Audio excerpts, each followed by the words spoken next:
5절 말씀으로 부활의 주님을 만나면 일어나는 일, 이런 제목으로 하나님의 말씀 선포하겠습니다. 오늘도 오직 예수님입니다.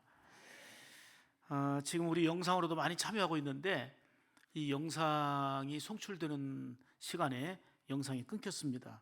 그러다 보니까 또 일부가 좀 나갔는데 다시 연락을 해주셔요. 그래서 함께 영상으로 참여해서 예배 할 수 있도록 그렇게 해주시기 바랍니다. 기독교는 부활의 종교입니다. 생명과 영생의 종교입니다. 여러분, 모든 종교들은 이단과 사이비 빼놓고는 선을 추구해요. 물론 선의 개념은 다르긴 하지만 유익하게 하고 사람들을 복되게 하려고 노력을 합니다. 그렇지만 그 종교의 교주나 대표하는 사람들은 때가 되니 다 죽었습니다. 부활한 사람이 없어요. 그러나 예수님은 죄에서 우리를 구원하시려고 십자가에서 죽으셨고 말씀하신 대로, 약속하신 대로 다시 사셨습니다. 중요한 것은 우리가 부활신앙으로 사는 것입니다. 고린도전서 15장을 보시게 되면 부활이 없으면 우리의 믿음도 헛되고 너희가 여전히 죄 가운데 있을 것이요, 이렇게 말씀합니다. 다시 말하면 부활이 확실하다는 얘기죠. 영상으로 보신 바와 같이 도마는 의심이 많았습니다. 예수님이 부활하셨다는 그걸 본 제자들이 얘기하는데도, 예수님의 부활을 체험한 사람이 얘기하는데도 믿을 수가 없다는 거예요. 오히려 뭐라고 그랬어요? 요한복음 20장 25절을 보면은 주를 보았노라 하고 증언하는 그들 앞에서 내가 그의 손의 못자국을 보고 손가락을 그 못자국에 넣으며 내 손을 그 옆구리에 넣어보지 않고는 나는 믿지 못하겠다는 거예요. 내가 눈으로 확인해야 된다는 거예요. 그때 부활하신 예수님이 도마가 있는 자리에 나타나셨습니다. 도마야, 네 손가락을 이리 내밀어서 내 손을 보고 내 손을 내밀어서 내 옆구리에 넣어보라. 믿음 없는 자가 되지 말고 믿는 자가 되라 말씀하셨습니다. 이때 도마가 손가락으로 예수님 못자국을 확인했을까요? 너무너무 죄송한 거예요. 부끄러운 거예요. 부활을 말씀하신 주님을 내가 믿지 못한 게 너무 부끄럽고, 부활을 목격한 증인이 얘기하는데도 믿을 수 없다고 했던 자신이 너무너무 부끄러운 거예요. 그 자리에서 무릎을 꿇고 이렇게 고백합니다. 요한복음 20장 28절입니다. 도마가 대답하여 이르되 나의 주님이시요 나의 하나님이십니다. 우리 주님 앞에 나의 주님이십니다. 나의 하나님이십니다. 예수님을 나의 주님으로, 나의 하나님으로 고백한 거예요. 그랬더니 29절에서 주님이 말씀하십니다. 너는 나를 보았기 때문에 믿느냐? 눈으로 확인하니까 믿느냐? 보지 못하고 믿는 자들은 복이 있도다 그랬어요. 여러분, 도마뿐만이 아니라 예수 믿는 자를 잡아 죽이고 핍박했던 사울도, 그리고 예수님의 친동생인 야고보도 예수님을 제대로 믿지 못했어요. 오히려 예수 믿는 자들 핍박하거나 믿지 못하는 불신 가운데 있었는데, 사울도 야고보도 부활하신 예수님을 만나고 한결같이 나의 주, 나의 하나님으로 고백하고 순교하기까지 충성했어요. 부활의 주님을 체험한 그들은 순교하기까지 믿음을 지켰다고 말입니다. 사랑하는 여러분, 이제 중요한 것은 도마 이야기가 아니에요. 오늘 본문의 두 제자 이야기가 아니에요. 야고보나 사울 이야기가 아니라 오늘도 부활하셔서 우리 가운데 함께 하시는 부활의 주님을 내가 만나고 우리가 만나야 되는 것입니다. 부활신앙과 절대적인 소망과 그리고 변화 있는 삶을 살아야 되는 것입니다. 초대교회를 보십시오.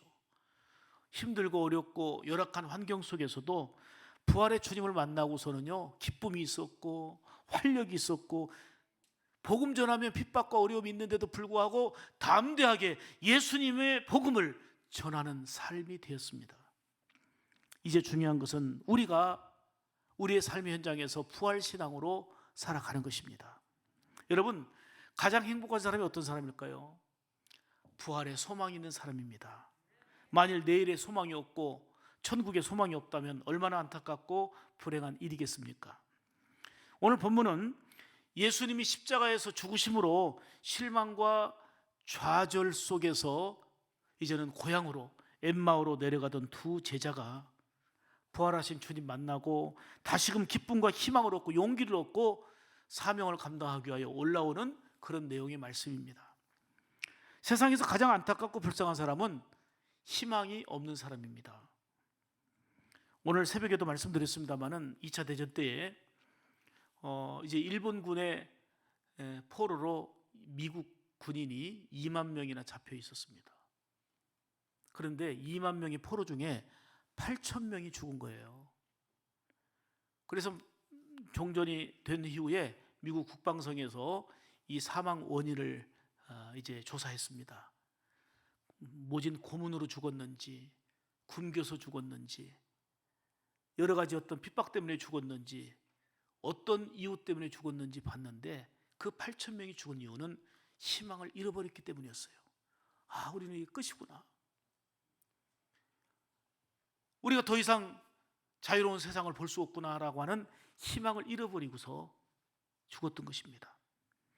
지금 두 제자는 예수님이 돌아가셨다는 거, 이 현실 앞에서 다시 사신다는 말씀이 있었음에도 불구하고 이 말씀을 붙잡지 않았기 때문에 좌절과 실망으로 소망을 잃어버린 채 엠마오로 내려가고 있었습니다. 이는 소망을 잃어버리고 살아가는 현대인의 모습들을 잘 보여주고 있습니다. 여러분, 인간과 동물이 대별되는, 구별되는 주요한 특징 중에 하나가 뭐냐면 인간에게는 희망이 있다는 거예요. 희망. 그런데 이 희망을 잃어버리면 더 이상 인간다운 삶을 살 수가 없지요. 좌절에 빠져서 절망 속에 내려가던 두 제자는 부활하신 예수님 만나고 위로와 큰 소망을 얻었습니다. 그래서 다시금 예루살렘으로 되돌아 올라가는 그러한 장면이 오늘 본문입니다.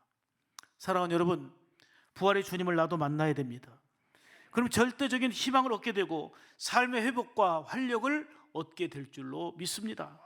무엇보다도 은혜와 사랑에 감격하면서 잃어버렸던 사명도, 잃어버렸던 믿음도 회복되는 새로운 출발점이 될 것입니다. 그런데 너무도 감사한 거는요, 이 두 제자를 비롯해서 이들이 부활의 주님을 만나기 위해서 강청하고 막 열심히 노력하고 집중했던 게 아니에요. 오히려 실망하고 낙심하고 좌절 가운데 있는 이들을 부활하신 주님이 찾아오신 거예요. 찾아오셔서 만나주신 거예요. 이것이 절대적인 은혜입니다. 사랑하는 여러분, 지금도 예배드리는 이 현장에 부활 예배로 영광 돌리는 이 순간에 부활의 주님이 우리 가운데 함께 하시는 줄 믿습니다. 여러분, 주님이 찾아오셨는데도 불구하고 주님을 볼 수 없고 주님을 느낄 수 없는 것은 지금 두 제자가 부활하신 주님이 동행하심에도 불구하고 눈이 어두워서, 눈이 가리워져서 보지 못하고 느끼지 못한 것처럼 우리 주님은 이미 우리 가운데 찾아오셨고 우리 가운데 역사하시지만 그분을 의식하지 못하고 그분을 느끼지 못하고 살아가는 이런 안타까운 모습이 우리에게는 없는지요. 영적인 눈이 어두우면 엠마오의 두 제자들처럼 주님을 알아보지도 느끼지도 못하고, 많은 사람들이 부활의 주님을 감격해하면서 기쁨으로 헌신하고 충성하는 모습 보면 부럽기는 한데 전혀 느낌이 안 오는 거예요. 감이 안 오는 거예요. 주님이 살아계시다니, 하나님이 살아 역사한다는 게 느껴지지가 않고 감이 안 오는 거예요. 도마처럼 그 같은 현장에서도 의심하게 되고 믿지 못하니까 불안과 염려는 계속되는 것입니다. 사랑하는 여러분, 부활의 주님을 만나게 되면 어떤 일이 일어나는지 오늘 본문을 통해서 세 가지로 말씀드립니다. 우리가 부활의 주님을 반드시 만나야 되겠고, 부활의 주님을 만나면 영적인 눈이 밝아지게 될 줄 믿습니다. 31절 보실까요? 오늘 본문, 부활의 주님을 만나고 제자들은 그들의 눈이 뭐해져? 밝아져 예수를 알아보았다 그랬어요. 같이 동행했지만 몰랐어요.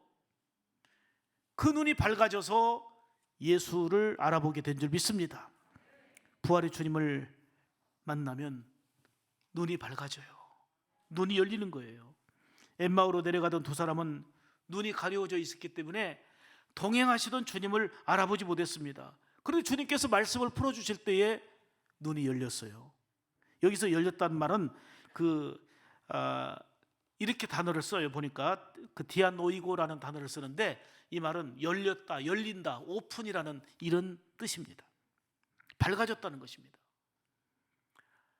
사도행전 9장을 보면은 사울은 주님을 만나고 갑자기 눈이 멀어서 앞을 볼 수가 없는 그런 상황이 됐어요.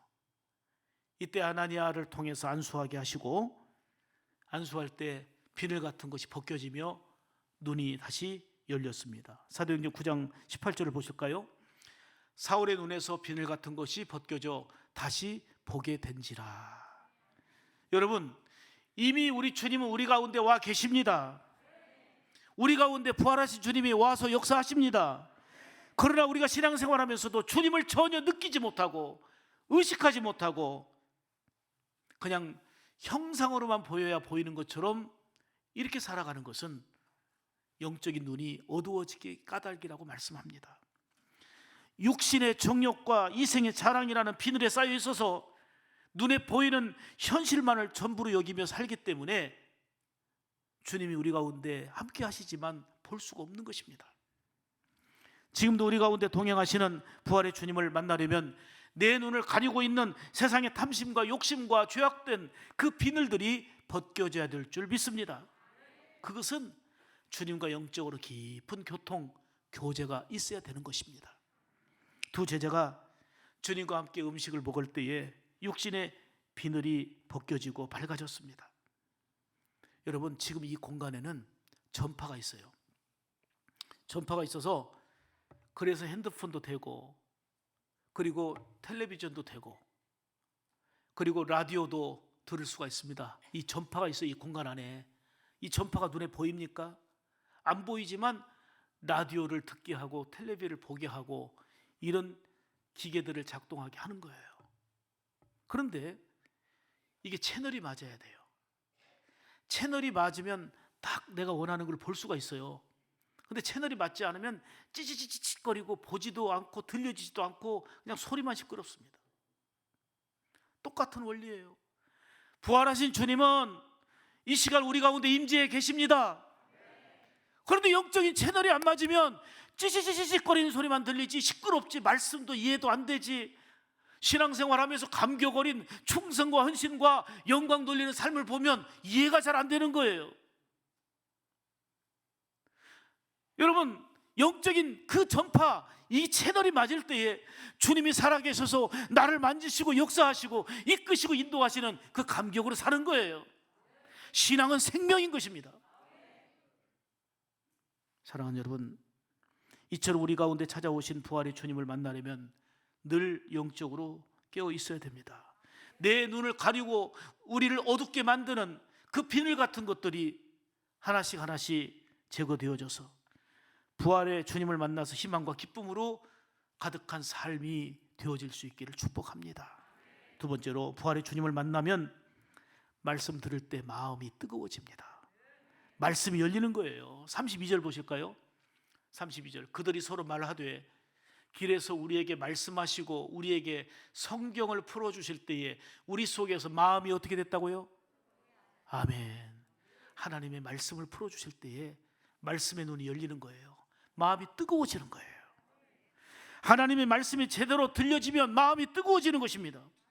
본문의 제자들처럼 영적인 눈이 열리게 되는 것입니다. 여기서 풀어진다는 말은 눈이 밝아져, 이런 의미입니다. 말씀의 문이 열렸다는 그런 의미지요.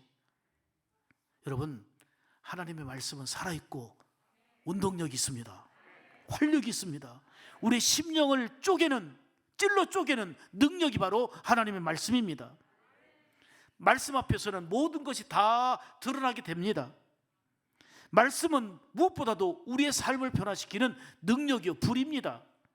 그래서 예레미야 23장 29절에 보면 여호와의 말씀이니라 내 말이 불같지 아니하냐 그랬어요. 바위를 쳐서 부서뜨리는 방망이 같지 아니하냐, 이리 말씀합니다. 한마디로 말하면 말씀은 모든 것을 소멸하는 그 불같은 능력이 있다는 것입니다. 그러니까 말씀만 제대로 깨달으면요, 마음이 뜨거워지고 심령이 새로워지고 감동이 있는 것입니다. 그리고 주님은 말씀하셨어요. 말씀이 떨어질 때에 결실을 할 수 있는 옥토가 되도록.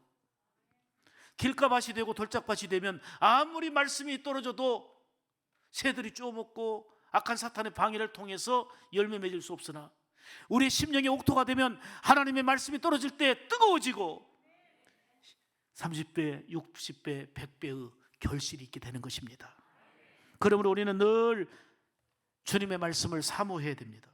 다윗은 주의 말씀의 맛이 송이 꿀보다 더 달고 기쁘다고 고백했습니다.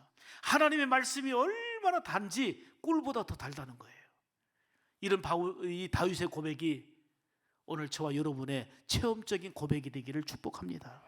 시편 119편 131절에 보면 내가 주의 계명을, 즉 말씀을 사모함으로 내가 입을 열고 헐떡였나이다.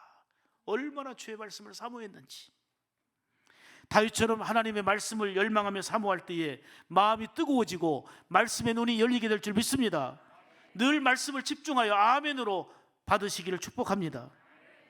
데살로니가 교회 성도들은요, 말씀을 잘 받았어요. 그래서 칭찬받았거든요. 말씀을 받을 때 어떤 말씀으로 받았느냐? 자, 설교는 사람이 하잖아요. 목사가 하잖아요. 선지자가 하잖아요. 그런데 데살로니가 교회 성도들은 말씀이 전해질 때에 사람의 말로 듣지 아니하고 하나님이 지금 내게 주신 말씀으로 들었다 그 말이에요. 그래서 그 핍박과 어려운 현장에서도 사랑으로 수고하고 인내의 믿음으로 승리했음을 말씀하고 있습니다. 데살로니가전서 2장 13절을 보실까요? 하나님의 말씀을 받을 때에 사람의 말로 받지 아니하고 하나님의 말씀으로 받음이니 아멘. 진실로 그러하도다. 이 말씀이 또한 너희 믿는 자 가운데서 역사하느니라. 말씀을 믿을 때 역사가 일어나는 것입니다. 엠마오의 두 제자들은 주님이 말씀을 풀어주실 때에 마음이 뜨거워졌어요. 실망과 좌절을 버리고 새로운 용기를 얻고 희망을 얻게 된 것입니다. 그리고 부활하신 주님이 옆에 계심을, 동행하심을 알았기 때문에 든든하고 힘을 얻게 된 것입니다. 사랑하는 여러분, 부활의 주님이 우리 가운데 찾아오셨는데 말씀을 통해서 만나시길 바랍니다. 예배를 통해서 만나시기를 축복합니다. 말씀 들을 때 가슴이 뜨거워지면서 심령이 치유되길 바랍니다. 말씀의 능력으로 우리 영혼이 치유되길 바랍니다. 하나님의 말씀이 여러분의 삶을 고치고 하나님의 말씀이 여러분의 육신의 병도 치유하는 역사가 있기를 축복합니다. 부활의 주님을 만남으로 기쁨과 소망 품고 살아가는 생활, 이게 부활신앙으로 살아가는 성도의 모습인 것입니다. 세 번째로, 부활의 주님을 만나면 다시 일어나는 신앙이 됩니다. 삶의 변화가 나타난다 그 얘기예요. 오늘 본문 33절 보실까요? 곧 그때에 뭐하여 일어나 예루살렘으로 들어가 보니 11 제자 및 그들과 함께 한 자들이 모여 있어, 이렇게 말씀합니다. 부활의 주님을 만나려면 말씀 앞에 우리가 건강한 반응을 해야 합니다. 말씀을 들었으면 우리가 바로 순종하는 행동이 필요합니다. 변화는 순종할 때 일어나는 결과란 말이에요. 엠마오로 내려갔던 두 제자들은 말씀을 들을 때에 그 마음이 뜨거워졌고 엠마오로 내려가던 길을 돌이켜서 다시금 핍박이 기다리고 있고 고난이 기다리고 있는 예루살렘으로 갑니다. 사명을 감당하기 위하여 믿음이 회복되고 믿음이 다시 올라가게 된 것입니다. 주목할 것은 곧 그때로, 즉 즉시 순종했다 그 말입니다. 그때는 어두운 밤중입니다. 엠마오에 도착했을 때 너무 밤이 깊어서 예수님께서 함께 유숙하자고 말씀합니다. 그런데 마음이 뜨거워진 이 제자들은 밤중이지만 그 자리를 일어났습니다. 등 돌리고 떠나온 예루살렘을 향하여서 다시 발걸음을 옮긴 것입니다. 좌절과 절망 속에서 내려가던 그들의 신앙이 부활의 주님을 만나고 올라가는 신앙, 다시금 사명을 회복하는 신앙이 됐습니다. 중요한 것은 이런 행동의 변화, 이런 삶의 달라짐이 우리에게도 필요하다는 것입니다. 아마 어떻든 간에 오늘 일부 예배 때도 아동 세례까지 해서 세례를 20명이 받았으니까, 그리고 지금 유아 세례까지 하다 보니 일부 예배도 코로나 이전처럼 그득했습니다. 2부 예배도 평상시 요 근래보다는 더 많이 오셨고 지금 영상 예배도 많이 드리고 있습니다. 아마 한 1년여 만에 가장 많은 숫자인 것 같습니다. 사랑하는 여러분, 코로나가 이유가 됐든지 어떤 이런저런 이유 때문에 우리는 엠마오로 내려가던 투제자처럼 실망과 좌절 속에서 우리의 사명도 내려가 버렸고 믿음도 내려가 버렸고 기도도 내려가 버렸고 은혜도 내려가 버리질 않았습니까? 여러분, 내려가면 편한 것 같지만 거기에는 열매가 없습니다. 내려가면 그냥 익숙하고 편한 것 같지만 거기에는 주님이 약속하신 복된 열매는 없습니다. 주님의 말씀을 듣고 뜨거워지고 부활의 주님을 만나고 두 제자가 예루살렘으로 올라온 것처럼 부활 주의를 통해서 부활하신 예수님을 우리가 이 자리 역사하신 주님 만나며 다시금 일어나는 우리가 되어야 되겠습니다.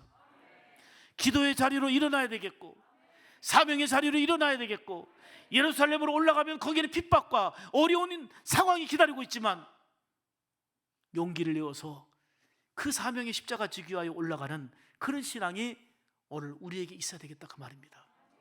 너무나 많은 것들을 잃어버렸습니다. 너무나 많은 것들이 내려가 버렸습니다. 다시금 동행하시는 예수님을 바라보며 우리 옆에 계신 주님 안에서 일어나고 전진하는 믿음의 삶이 우리 샘물교회에서 우리 온 성도들로부터 일어나기를 축복합니다. 언제나 우리 곁에 계시는 주님을 느껴야 합니다. 영적인 눈이 어두우면 두 제자들처럼 동행하시는 주님이 계셔도 몰라요. 못 느껴요.